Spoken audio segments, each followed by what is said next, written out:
नमस्कार दोस्तों, आप सभी कैसे हैं। आशा करता हूँ कि आप सभी स्वस्थ होंगे और मस्त होंगे। दोस्तों, आज अप्लाइड फिजिक्स का wave motion and its application chapter में लेके आया हूँ। ये पॉलिटेक्निक जो छात्र कर रहे हैं, सभी branch electrical, mechanical, CS, civil में नहीं है, मैकेनिकल, ऑटो, प्रोडक्शन, आप सभी के लिए बहुत ही इम्पोर्टेंट है। यहाँ से क्वेश्चन अक्सर बनते हैं, ये क्वेश्चन अक्सर एग्जाम में आता है बच्चों, तो इसे बहुत ध्यान से हम लोग देखेंगे। तरंग गति, वेव मोशन, तरंग गति, वेव मोशन।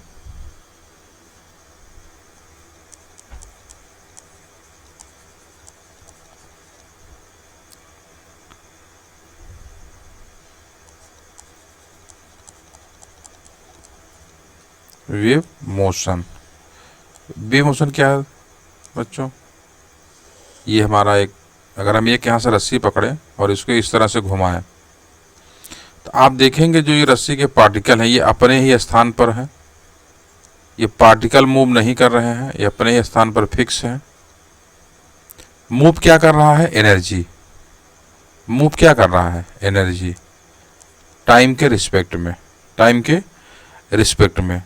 तो हम कह सकते हैं कि अगर किसी पदार्थ का कोई कण है, किसी भी पदार्थ के कण की वास्तविक गति के बिना ही ऊर्जा के एक स्थान से दूसरे स्थान पर पहुंचने की एक अन्य विधि है, जिसे हम लोग कहते हैं तरंग गति, वेव मोशन।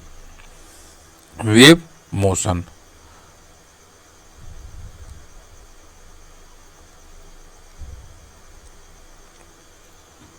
देखते हैं तरंग गति क्या है। जैसा कि आप देख रहे हैं, डिफिनेशन दिया हुआ है क्या? तरंग कण की वास्तविक गति के बिना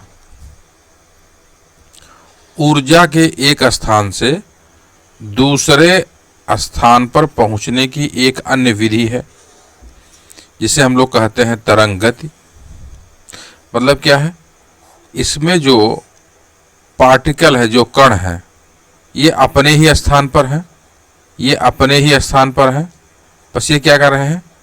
ये यहाँ से एक निश्चित दूरी तक विस्थापित हो रहे हैं, पुनः अपनी पोजीशन पर आ जा रहे हैं। मूव क्या कर रहा है? इनकी ऊर्जा, इनकी गति, इनकी गति। तो वही दिया है डिफिनीशन में कि द्रव्य कण की वास्तविक गति के बिना ही ऊर्जा के एक स्थान से दूसरे स्थान पर पहुंचने की एक अन्य विधि है, जिसे हम लोग तरंग गति कहते हैं, वेव मोशन कहते हैं। अगला पॉइंट देखते हैं। इसमें एक ही स्थान से दूसरे स्थान तक केवल ऊर्जा का ही संचरण होता है, द्रव्य का नहीं, किसी पदार्थ का नहीं। अगला पॉइंट देखते हैं। तरंग एक विक्षोभ है। विक्षोभ का मतलब डिस्टरबेंस, जो द्रव्य के वास्तविक संचरण के बिना ही माध्यम के एक स्थान से दूसरे स्थान तक ऊर्जा तथा संवेग का संचरण करता है। आइए, यदि हम लोग इनके प्रकार की बात करें तो एक तो है कि जो ऊर्जा है, इसको एक स्थान से दूसरे स्थान तक जाने के लिए किसी माध्यम की आवश्यकता होगी, किसी माध्यम की आवश्यकता होगी। दूसरा क्या है कि किसी माध्यम की आवश्यकता नहीं होगी। पहले क्या है? माध्यम की आवश्यकता होगी, माध्यम की आवश्यकता है। दूसरे में क्या है कि माध्यम की आवश्यकता नहीं है। इस बेस पे हम लोग क्या किए हैं, हम लोग जो पढ़ेंगे कि तरंगों का वर्गीकरण ये दो प्रकार का होता है। तरंगों का वर्गीकरण ये दो प्रकार का होता है। कौन कौन सा है? आइए देखते हैं। तरंगों का वर्गीकरण दो प्रकार से है। कौन कौन सा है? आइए देखते हैं। पहला है माध्यम के अनुसार, अकॉर्डिंग टू मीडियम। दूसरा है कंपनों के अनुसार, अकॉर्डिंग टू वाइब्रेशन, वाइब्रेशन के अनुसार। और पहला है माध्यम के अनुसार। आइए पहला देखते हैं माध्यम के अनुसार क्या है। माध्यम के अनुसार पहला है यांत्रिक अथवा प्रत्यास्थ तरंगे, यांत्रिक अथवा प्रत्यास्थ तरंगे, ये क्या होती हैं, इनके बारे में देखते हैं। वे तरंगे जिनके संचरण के लिए भौतिक माध्यम की उपस्थिति आवश्यक है। भौतिक माध्यम की उपस्थिति आवश्यक है, इसका क्या मतलब? इसका यह मतलब है कि अगर हम ध्वनि तरंगों की बात कर लें या किसी रस्सी में उत्पन्न तरंगे, इनकी बात कर लें, मतलब कोई रस्सी है, इसमें जो तरंगे उत्पन्न हो रही हैं, इसमें आप देख रहे हैं ये रस्सी है, ये माध्यम है, तो इस प्रकार की जो तरंगे हैं इन्हें हम लोग कहेंगे यांत्रिक तरंगे। क्या कहेंगे? यांत्रिक तरंगे, मतलब मैकेनिकल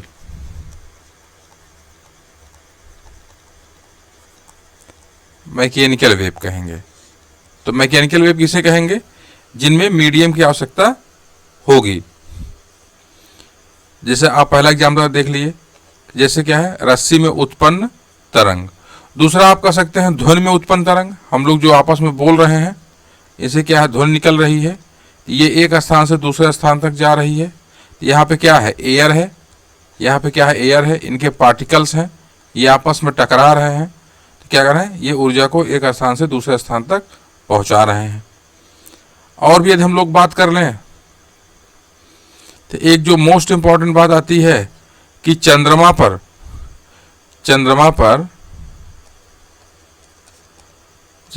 क्या ध्वनि सुनाई देती है? चंद्रमा पर क्या ध्वनि सुनाई देती है? नहीं। यहां पे ध्वनि क्या संचरण संभव नहीं है, ध्वनि का संचरण संभव नहीं है। आइए कुछ और देखते हैं इसके बारे में हम लोग। इस माध्यम में दो गुण, प्रत्यास्थता तथा जड़त्व का होना आवश्यक है। अगला पॉइंट देखते हैं। इस तरंगों की चाल माध्यम के इन दोनों गुणों पर भी निर्भर करती है। जो तरंगों की चाल होती है वो इन माध्यम, मतलब ये जो प्रत्यास्थता तथा जड़त्व का जो गुण है, इस पर भी निर्भर करता है। चलिए अगला देखते हैं। अगला है विद्युत चुंबकीय अथवा अप्रत्यास्थ तरंगे, electromagnetic are inelastic wave.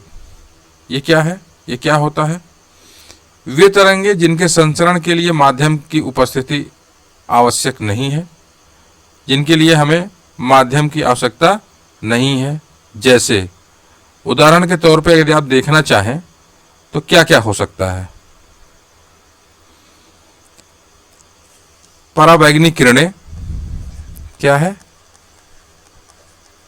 पराबैंगनी किरणें, एक तो ये है, पराबैंगनी किरणें की बात कर सकते हैं आप। उष्मीय तरंगे की बात कर सकते हैं आप। किसकी? उष्मीय तरंगे, इन्हें भी माध्यम की आवश्यकता नहीं होती है। रेडियो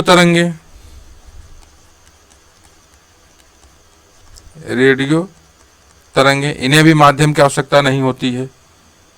एक्स तरंगे, गामा तरंगे, एक्सरे, इन्हें भी माध्यम की आवश्यकता नहीं होती है। गामा तरंगों की बात कर लें तो इनको भी माध्यम की आवश्यकता नहीं होती है। तो वे तरंगे जिनके संचरण के लिए माध्यम की उपस्थिति आवश्यक नहीं है, उन्हें हम लोग क्या कहते हैं? विद्युत चुम्बकीय तरंगे। क्या कहते हैं? विद्युत चुम्बकीय तरंगे। अगला देखते हैं। यह तरंगे निर्वात अथवा अंतरिक्ष तथा मध्यम सभी में संचरण करती हैं।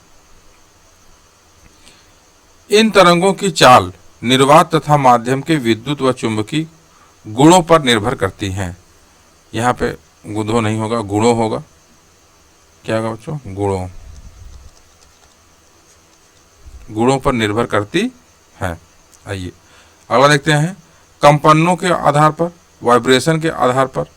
तो वाइब्रेशन के आधार पर आप पहला देख रहे हैं अनुदैर्ध्य तरंगे, जिसे हम लोग कहते हैं लॉन्गिट्यूडनल वेव, अनुदैर्ध्य तरंगे। देखें अनुदैर्ध्य तरंगे क्या है? जब यांत्रिक तरंग में माध्यम के कण, यहाँ पे कण होगा, कण तरंग संचरण की दिशा के अनुदिश कंपन करते हैं, तो इस तरंग को यांत्रिक अनुदैर्ध्य तरंग कहते हैं। अब अनुदिश का क्या मतलब है? अनुदिश का मतलब है, जैसे मान लीजिए एक आप स्प्रिंग ले लीजिए, एक स्प्रिंग ले लीजिए, उसे दीवार से बांध दीजिए और इसे आप पकड़ के क्या करिए, इसे आप पकड़ के अपनी तरफ खींचिए। तो अब क्या देखेंगे कि कहीं पे सघन हो जाएगा, कहीं पे विरल हो जाएगा, फिर कहीं पे सघन हो जाएगा, फिर कहीं पे विरल हो जाएगा। इस तरह से स्प्रिंग क्या है, खींच जाएगी, इस तरह से स्प्रिंग खींच जाएगी। और जब आप इसे छोड़ेंगे तो ये पुनः अपने ही पोजीशन पर जाने का प्रयास करेगी, अपने ही ये पोजीशन पर चली जाएगी। अर्थात जो इनके कण हैं वो एक्स एक्सिस के पैरेलल क्या करेंगे, गति करेंगे, एक्स एक्सिस के पैरेलल गति करेंगे। मतलब जिस दिशा आप जिधर से खींच रहे हैं उसी के अनुदिश ये कंपन करेंगे। तो वही कह रहा है कि जब यांत्रिक तरंग में माध्यम के कण तरंग संचरण की दिशा के अनुदिश, दिशा क्या है, दिशा क्या है, आप इधर खींच रहे हैं, आप इधर खींच रहे हैं तो ये इसकी दिशा है, इसके अनुदिश इस दिशा में क्या है, जो इसके पार्टिकल है वो क्या करेंगे, जाएंगे। मतलब ऐसे ऐसे ऐसे करके क्या है, वाइब्रेट करेगा, कंपन करेगा। इसे हम लोग क्या कहेंगे, यांत्रिक अनुदैर्ध्य तरंग कहते हैं। अब इसमें क्या है, जैसे हमने आपको बताया, कहीं पे सघन हो जाएगा, कहीं पे विरल हो जाएंगे, कहीं पे सघन हो जाएंगे, कहीं पे विरल हो जाएगा। तो क्या है, इसे हम लोग क्या कहेंगे, जहाँ पे सघन होगा उसे हम लोग कहेंगे संपीड़न, क्या कहेंगे, संपीड़न कहेंगे। जहाँ पे दूर दूर है इसे हम लोग कहेंगे विरल, क्या कहेंगे, विरल। संपीड़न और विरल, जो संपीड़न, एक संपीड़न से दूसरे संपीड़न, जो इनके बीच की दूरी होगी वो एक वेवलेंथ होगी, क्या है, वो एक वेवलेंथ होगी। या आप कह लें, या आप कह सकते हैं कि ये कि रस्सी आप लिए हैं, ये इस तरह से मूव कर रही है, तो यहां से और यहां तक जो इसकी दूरी है क्या है, एक तरंग दैर्ध्य है, क्या है, एक तरंग दैर्ध्य है। चलिए इसके बारे में कुछ और देख लेते हैं क्या है। दो क्रमागत अथवा उत्तरोत्तर संपीड़नों के बीच की दूरी को तरंग की तरंग दैर्ध्य कहते हैं। अर्थात आप समझ गए होंगे, स्प्रिंग को हम लोग खींचे हैं तो कुछ इस तरह की आकृति हमें देखने को मिलेगी। ये क्या है, संपीड़न है, ये क्या है, संपीड़न है, ये क्या है, विरल है, ये क्या है, संपीड़न है, ये क्या है, विरल है। तो यहाँ से यहाँ तक के बीच की दूरी को हम लोग क्या कहेंगे, तरंग दैर्ध्य, क्या कहेंगे, तरंग दैर्ध्य। चलिए अगला देखते हैं, अनुप्रस्थ तरंगे। अनुप्रस्थ तरंगे ट्रांसवर्स वेव। इसमें क्या है, जब यांत्रिक तरंग के माध्यम के कण तरंग संचरण की दिशा के लंबवत कंपन करते हैं। तो क्या लिखा है, जब यांत्रिक तरंग के माध्यम के कण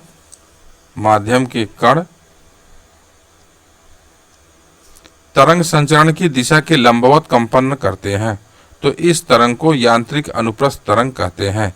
इसका ये मतलब है कि यदि हम रस्सी की बात कर लें, ये रस्सी की आप बात कर लीजिए, यहां का जो कण है ये ऊपर गया, मतलब क्या, इसके लंबवत है, परपेंडिकुलर है ये 90। इधर जो आया ये भी नीचे गया, ये भी परपेंडिकुलर है, 90 डिग्री है।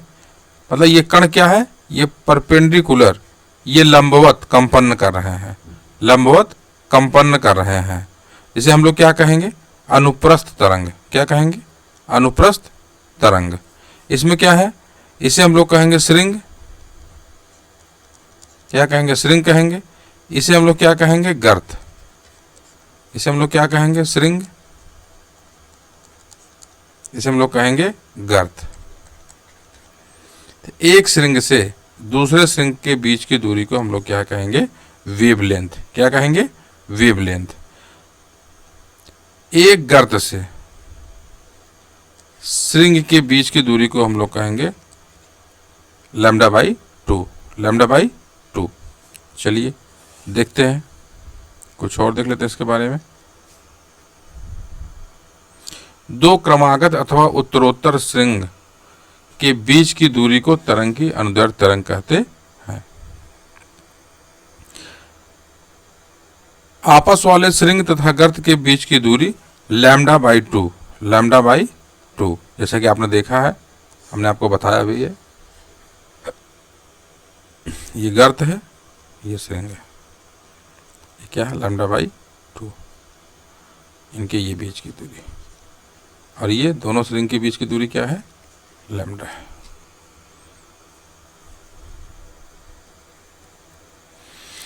यदि हम देखें इनकी कुछ परिभाषाएं देख लेते हैं।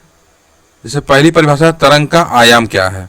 हमने आपको बताया था कि किसी माध्यम के कण एक ओर जितना विस्थापित होते हैं, ये रस्सी है, ये माध्यम के कण एक तरफ जितना अधिक विस्थापित होते हैं, जितना मैक्सिमम विस्थापित होते हैं, उसे हम लोग कहते हैं आयाम ए कहते हैं। क्या कहते हैं, आयाम ए कहते हैं। ये देख लेते हैं क्या है। तरंग के संचरण की स्थिति में माध्यम के कण के अपनी साम्यावस्था के किसी एक ओर होने वाले अधिकतम विस्थापन को ही तरंग का आयाम कहते हैं। इसे स्मॉल ए से प्रदर्शित करते हैं, इसे स्मॉल ए से प्रदर्शित करते हैं। अगर देखा जाए कि इसका विमीय सूत्र क्या है दोस्तों, क्या है विमीय, इसकी विमीय सूत्र की बात कर लें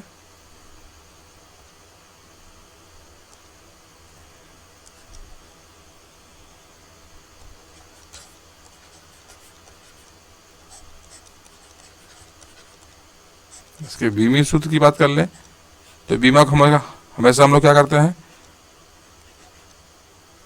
कैपिटल ब्रैकेट में लिखते हैं M0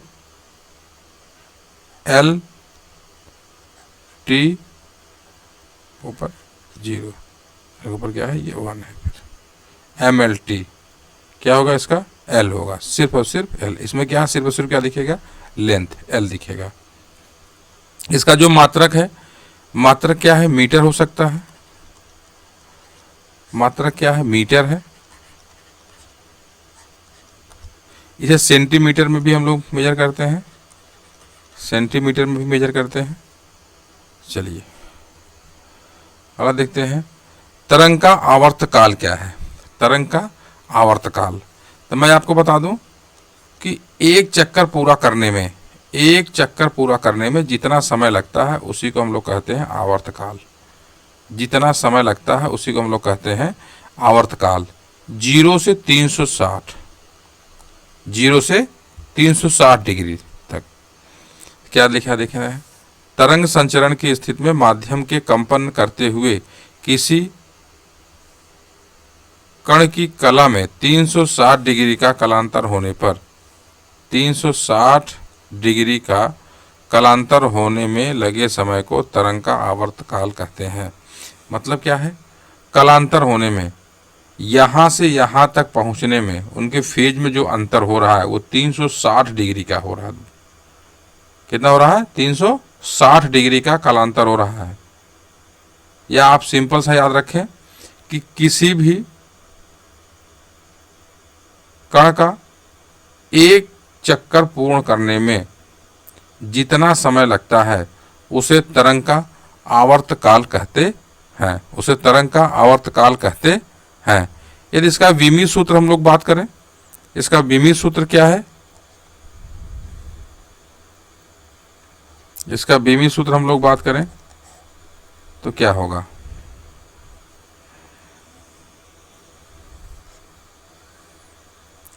विमीय सूत्र लिख लेते हैं M0 L0 T समय होगा, MLT, इसे हम लोग क्या कहना है, इसका मात्रक क्या है, सेकंड है, इसका मात्रक क्या है, सेकंड है। चलिए तरंग की आवृत्ति की बात कर लें। तरंग की आवृत्ति क्या है, तरंग संचरण की स्थिति में तरंग का कंपन करता हुआ कोई कण 1 सेकंड में जितने कंपन करता है, कंपनों की उस संख्या को तरंग की आवृत्ति कहते हैं। मतलब 1 सेकंड में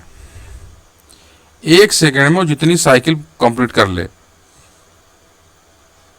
1 2 3 4 5 6 7 इस तरह, मान लो 1 सेकंड में 10 चक्कर कंप्लीट किया तो उसकी फ्रीक्वेंसी कितनी हुई, आवृत्ति कितनी हुई, 10।